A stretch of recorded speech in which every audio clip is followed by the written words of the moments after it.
Israel, Iran आणि America यांच्यातील युद्धाच्या परिणाम आता दूरगामी होऊ लागलेले आहे. त्यातच कुठेतरी भारतीय बाजारपेठेतील व्यावसायिकदारांना याचा मोठा फटका बसताना पाहायला मिळत आहे. या ठिकाणी आपण पाहतोय की जे व्यावसायिक गॅस वापरकर्ते आहेत त्यांना खरं तर आता हॉटेल बंद ठेवण्याची वेळ आलेली आहे. आजपासून जवळपास 3100 रुपयाला हा खरं तर कमर्शियलची टाकी मिळणार आहे.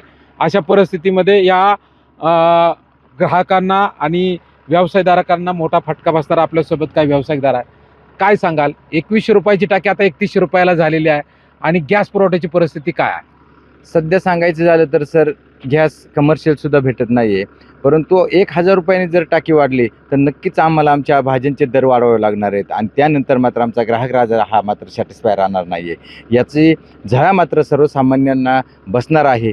शासनाने यावर काहीतरी तोडगा काढून याचे रेट मात्र हे कमी केले पाहिजे, तेव्हाच आम्ही व्यावसायिक कुठेतरी बचणार आहे. अक्षरशः आम्ही मात्र बंद ठेवण्याच्या परिस्थितीत आलेलो आहोत. खरं तर गेल्या अनेक दिवसांपासून ही परिस्थिती निर्माण झाली होती. गॅस जो पुरवठा आहे तो सुरळीत झाला आहे का आणि तो सुरळीत आहे का? यामुळे काय तुमच्या व्यवसाय परिणाम झाला?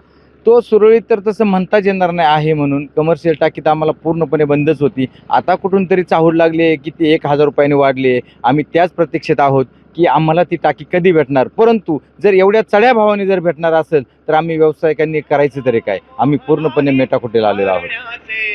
नक्कीच व्यावसायिक गॅस वितरकांना वाढलेल्या किमतीमुळं ग्राहकांपर्यंत चढ्या भावाने विकावं लागत आहे. त्यातच कुठेतरी वाढलेले बाजारभाव आणि त्याचा हॉटेल व्यवसायावरती होणारा परिणाम, यामुळे ग्राहक आणि हॉटेल व्यावसायिक यामध्ये तणावाचं वातावरणाबरोबरच हॉटेल व्यवसाय बंद ठेवण्याची वेळ येते की काय, अशी परिस्थिती आता हॉटेल व्यावसायिकांसह जे व्यावसायिक गॅस वापरकर्ते आहेत त्यांच्यावरती येताना पाहायला मिळत आहे. अमोल दरेकर, जय महाराष्ट्र, शिरूर, पुणे.